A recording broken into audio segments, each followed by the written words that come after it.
Nous les femmes, nous sommes chiantes, nous sommes menteuses, nous sommes frivoles, nous sommes allumeuses, bref. Tandis que les hommes, eux, ils sont compétents, ils sont sûrs d'eux, ils vont droit au but, ils sont pragmatiques, et tout ça, naturellement, bien évidemment.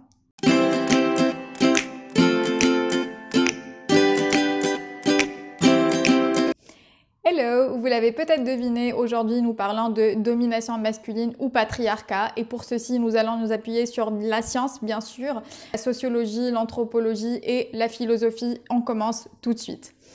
Donc les comportements, les attributs qu'on dit féminin ou masculin dont j'ai parlé en intro justement, dont on dit qu'ils sont dans l'ordre des choses, qu'ils sont naturels, que ça a toujours été comme ça. Cette phrase on l'entend souvent aujourd'hui encore dans nos sociétés. En fait, ils ne sont pas du tout imputables à la nature. Ils viennent de la société, des comportements des hommes qu'on leur inculque dès la naissance en fait jusqu'à l'âge adulte, etc.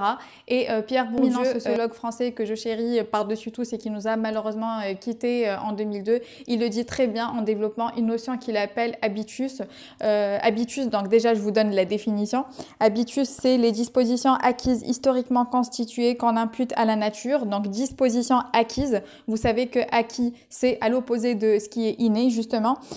Qui sont historiquement constitués, donc il les inscrit dans le temps, dans l'histoire des hommes et non pas dans la nature ou dans la biologie.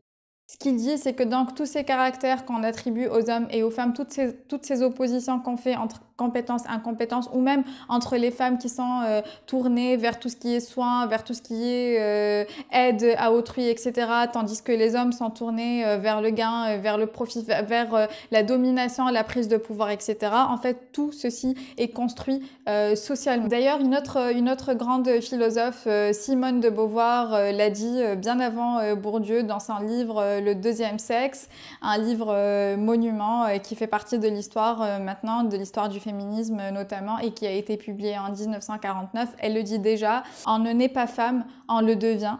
Et ça veut tout dire, ça veut dire que ce n'est pas dans le génome, ce n'est pas quelque chose avec lequel on vient au monde, c'est quelque chose qui se construit dans le monde à travers notre existence, dès notre naissance et jusqu'à l'âge adulte, etc. Donc maintenant que nous savons que toutes ces différences que nous disons essentielles et absolues sont en fait relatives à l'histoire des hommes, relatives à la construction de nos sociétés, on va se poser une question qui est quand même primordiale, c'est que pourquoi si ça ne vient pas de la nature, pourquoi est-ce que dans toutes les sociétés, on l'a toujours observé, la domination s'est toujours exercée sur les femmes et jamais sur les hommes?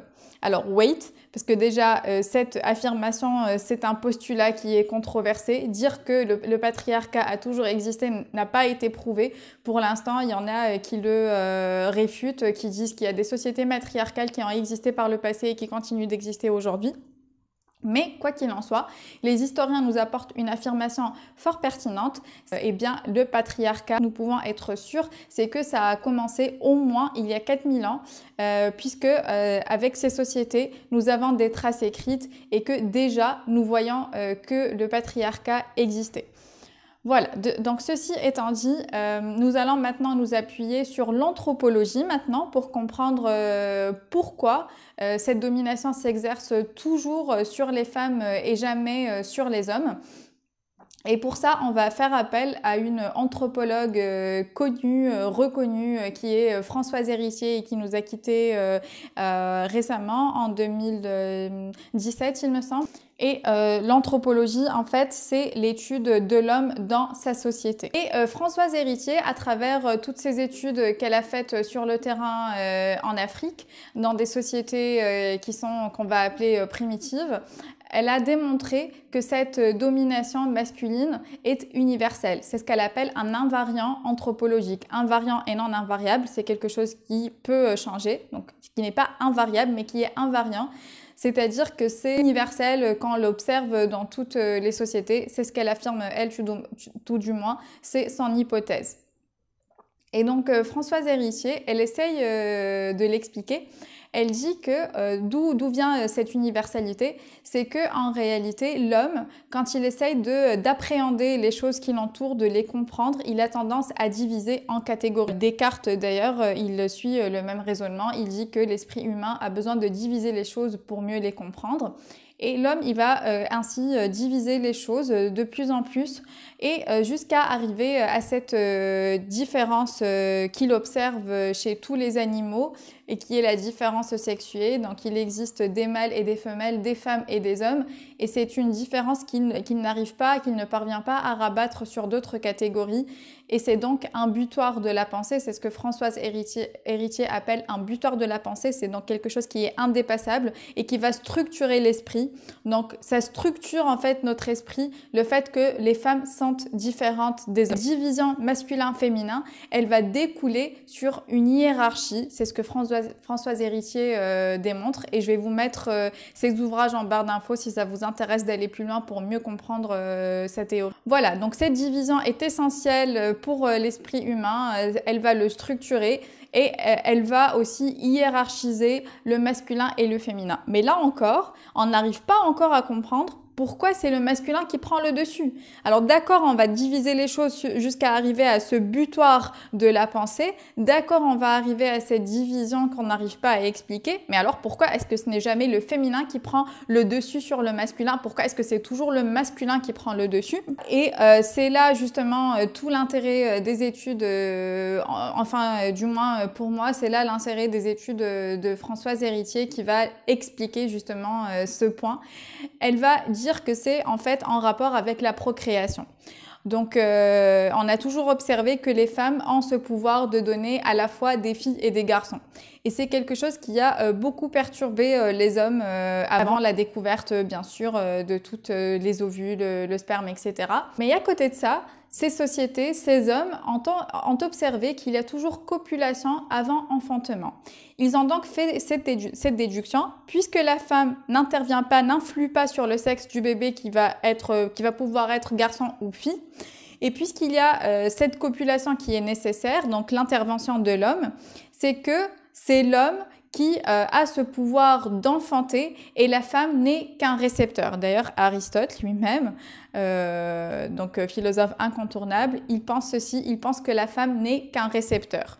Du coup, cette réduction dans le statut, cette réduction dans le rôle de la femme dans la procréation va donner ce pouvoir, va donner cette domination, va donner cette idée à l'homme que la femme est inférieure à lui et de là va naître la domination masculine. Voilà, donc je sais que ça a été complexe, que nous avons fait appel à différentes sciences, mais je vous résume. Il y a eu la sociologie pour dire que les attributs masculins, féminins ne viennent pas de la nature, mais de la société, que c'est la société qui les inculque à travers ses institutions et même à travers le noyau familial, etc., qui inculque ces comportements, cette façon de faire pour les femmes qui constitue à se soumettre, à accepter les choses, à être plus dans la passivité, tandis que aux hommes, on apprend à être, dès le plus jeune âge, en fait, on leur apprend à être dans l'affirmation de soi, dans la conquête. Ensuite, il y a eu l'anthropologie pour essayer d'expliquer pourquoi c'est quelque chose qui a traversé toutes les sociétés, cette division qui est toujours en faveur de l'homme et non pas de la femme, pour découler sur cet invariant anthropologique qui est la division homme-femme et qui va ici découler sur la hiérarchie, en fait entre l'homme et la femme, et enfin cette explication que nous fournit Françoise Héritier, grande anthropologue, et qui nous dit que les femmes ont été considérées comme de simples récepteurs dans la procréation, ce qui a donné à l'homme ce pouvoir, cette prise de pouvoir sur les femmes. Voilà, donc ce sont toutes des études qui ont été développées au fil des années, au fil de carrières entières de grands sociologues, anthropologues, etc., philosophes aussi. Ça ne veut pas dire que ce n'est pas appelé à être modifié ou complété, etc. Mais en tout cas, ça nous fournit déjà un début d'explication, on va dire, à cette hiérarchie masculin-féminin. Et retenez bien, ce n'est pas quelque chose de biologique ou naturel, c'est quelque chose qui a été construit par l'homme et qui est donc appelé à évoluer. Voilà, j'espère que cette vidéo vous aura été utile. Ça s'inscrit donc dans cette célébration de la journée des droits des femmes qui a eu lieu le 8 mars. Et pour que jamais plus on ne dise les femmes sont chiantes, sont menteuses par nature, par essence. Je vous dis à la semaine prochaine pour une nouvelle vidéo. N'oubliez pas de mettre un petit pouce bleu si vous avez trouvé cette vidéo utile, si elle vous a intéressé. Et puis aussi abonnez-vous. À très vite.